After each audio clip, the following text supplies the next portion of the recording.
you see the paintings before you? I met him outside the appraiser stores of the customs service where I was working then. He was with his wife-to-be, Lee Krasner, Leonore Krasner, I insist on calling. And he was the only time I ever saw Jackson wear a hat. And he looked like a businessman from Kansas City. Yeah. And an overcoat. It was wintertime. And Lee said to me, "This guy's a great painter. He will be," so forth. And I said, "Oh, okay." I liked what he did in 44. He ran into some kind of trouble in 45, 46. After the mural, after the... Yeah, well, a year or so. There was he was struggling. There was reaching for Picasso. And I wasn't the only one to notice that, though. It wasn't said until later. And then he did a couple of small pictures called Eyes in the Heat.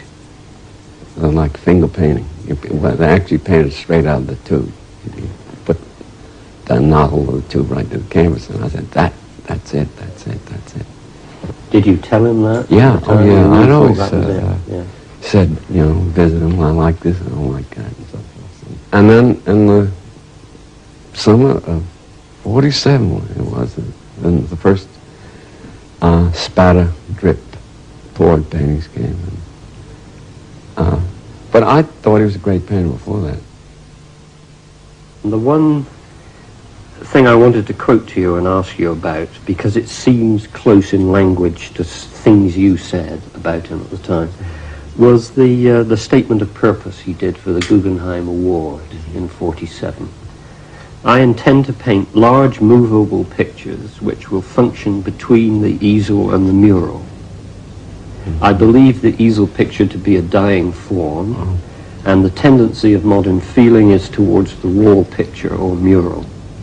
I believe the time is not yet ripe for a full transition from easel to mural. The pictures I contemplate painting would constitute a halfway state and an attempt to point out the direction of the future without arriving there completely." Now, he expressed himself damn well, you know? Yeah, it's lovely. Hard-headed. What do you think he means by the time being not yet ripe? God, I have to talk about myself here. Damn it, I had been carrying on about the demise of the easel painting quite wrongly. So, someone said, I got the idea from him. No, it was the... And after Pollock gave some interview about not wanting to do easel paintings, the Guggenheim statement wasn't quoted. I had to say to him, Pollock, never listen to what's written about you. Yeah. Because I'd written this piece in Partisan Review about the easel painting, and no beginning, middle, and ending. When he said to an interviewer that his pictures had no beginning, middle, and I said, "Oh, Jackson, can't hear that. You're repeating what I said in Partisan Review. Don't you know better? I was wrong. Damn it. I was wrong." Oh, he got sheepish about it, that's all. And I said, I thought this was highfalutin intellectual journalism on my part. He objected to the pictures of a friend of his. I don't mention his name.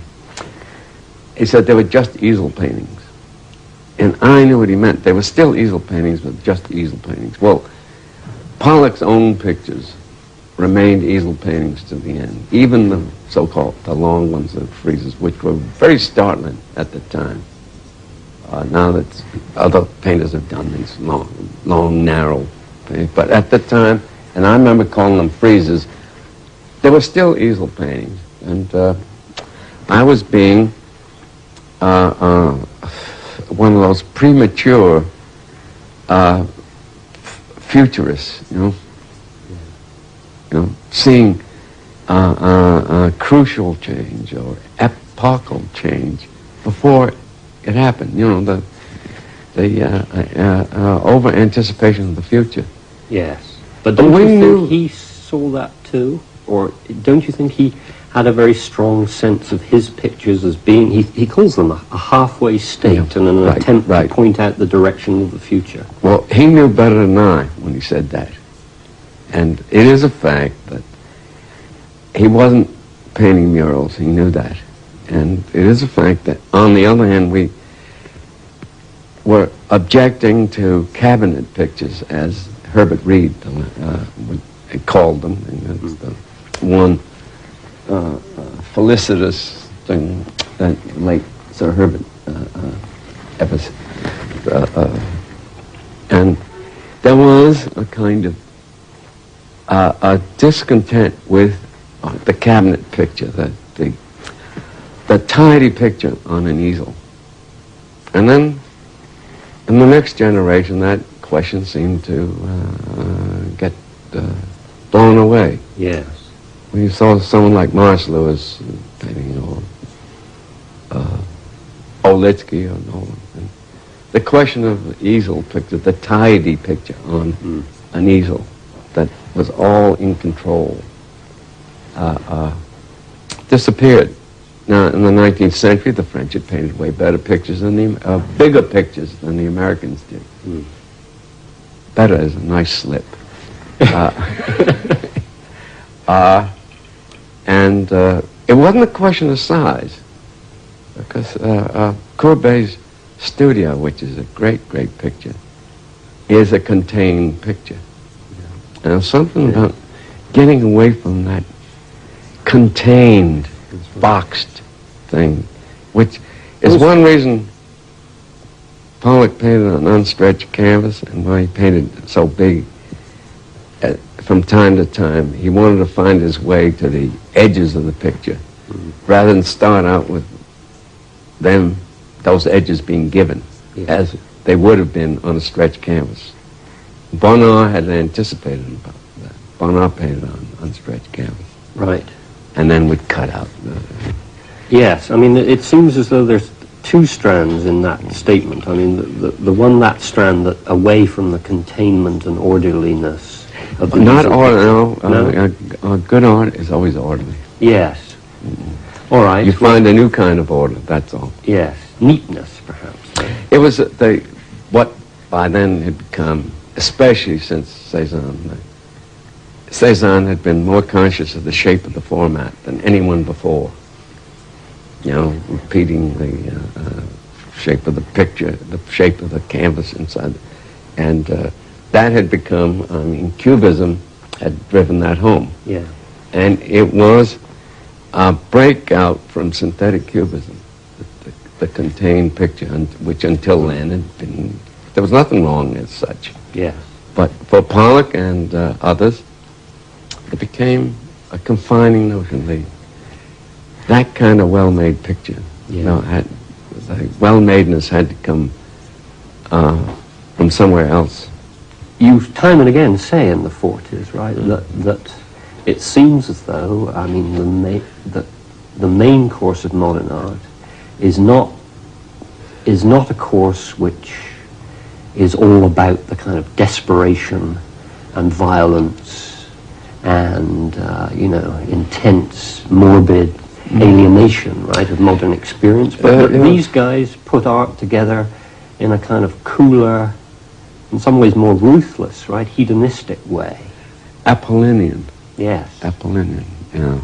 Now, Pollock isn't Apollonian, No, is he? he's not. He's Dionysian. Yes. And don't you think that's a sort of serious tension between you and his art? It's not just you standing above his art and trying to take your distance. It's you confronting an art that you think you know is great. It's, you know, you're trusting to your experience of it, and yet it's a problem for you that it's the characterization of the art was the problem. Actually, time went by, I saw Pollock as being not so Dionysian, more Apollonian, and I think all great painting gets quiet in the end. Yes. Whether it's Rubens' oil sketch or Pollock's all over. It was the trouble was a damn characterization, and I went into kind of cultural journalism then, and I had to live and learn, and then I had to learn, and I had to say it again. You don't ask anything of art except that it be good. You don't prescribe. You don't make specific demands that art do this, art do that. When it's good, it does everything. What's looked through is the discipline. And the discipline has something to do with the difference between the good ones, the good paintings, and the bad ones. Yes. They chiseled off pictures of failure. On the other hand, one and Lavender Mist, great successes. Blue Poles is a failure, as Jackson himself recognized. Didn't the technique often produce canvases that were rejected by Pollock himself as incoherence? I mean, did it not because they were incoherent, because they failed. Incoherent isn't the word. All right. They failed, and well, again, I have to pat myself. We'd look at it together and agree. Yes. That's, Yes. It was so pragmatic, to put it, or so practical. It was so down to earth. A picture'd come off, and it wouldn't come off. Yes. Or another one wouldn't come off, and Yes. it was whether it came off or not, and nothing else. Right. And only your eye could tell you whether it came off. Nothing else could. Yes. As same is true with Goya or Pierre.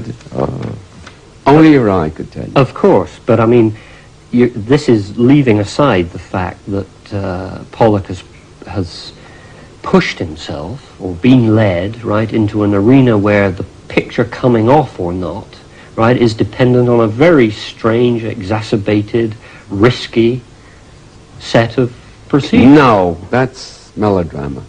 Is it? No, it was day in, day out, just like was for an impressionist. Some days you were hot, some days you weren't, and there was no screwing yourself up or getting yourself into a state. What's the procedure for, then, do you think, looking What back? procedure? Yeah, the procedure was a way of putting paint on. Yes, but what do you think were its advantages for him? Why did he think that was the way to do it? That because, like Hoffman, he had noticed that when you use your elbow, wrist, and shoulder, somehow your education as an artist tends to cut. And he found that when you drop paint on the surface, it would, somehow not cut. That wouldn't solve the whole question. What does cut mean here? Break the plane. Break the plane. That's why he look. Hoffman had done it first. Didn't follow up. Jackson found that this was the way he didn't have to worry about his wrist or his elbow or shoulder. You know, the thing that gets you when you try to draw in abstract, in shallow depth. Yes. And it's as technical as that. And he was. It was just down there. And so you didn't cut. And sometimes when he stopped using his spatter and poured into it, and he'd become so accomplished in the meantime. God, he could draw better from life after 10 years of abstract painting than he could before. Yes. So black and white, okay. The black and white show was good. But he knew he couldn't take his brush, and do this. He had to use something else. On the one hand, looking back at it, there are many of those, particularly of the drip paintings, right, which look marvelously open, lyrical, achieved. Apollonian, I suppose, in your sense. Yeah. Now, some others of the drip paintings don't look like that still, right? They look like an effort. They look like, when they fail. Do you think the one in Dusseldorf, for instance, the black and white one, fails? Yeah, fails. Mm-hmm. You think that failure has to do, right, with the mark of effort and... No.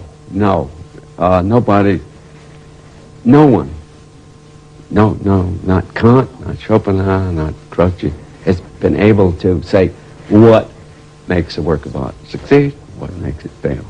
You stab, you grope. Yeah. You grope.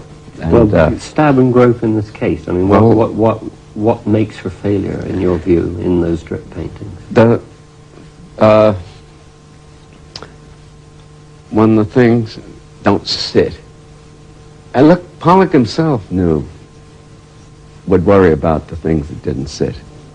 And he'd go back into them. And sometimes he'd rescue the painting, sometimes he wouldn't. And Pollock was extraordinary as a human being. He lost his stuff in '52. And I remember going to the Carnegie National in Pittsburgh in '55, I think it was. And there was a 53 picture of his hanging next to Carl Henning Peterson, the Danish painter. And the Peterson was showing his picture up.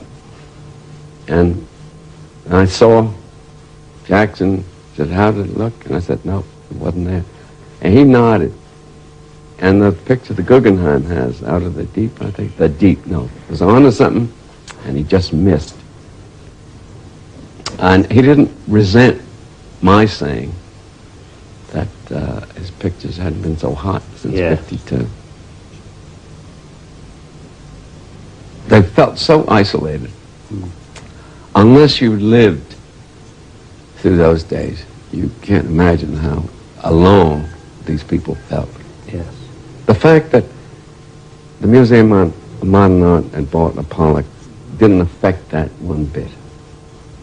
The fact that he was taken up by Peggy Guggenheim, more credit to her, didn't seem to affect it.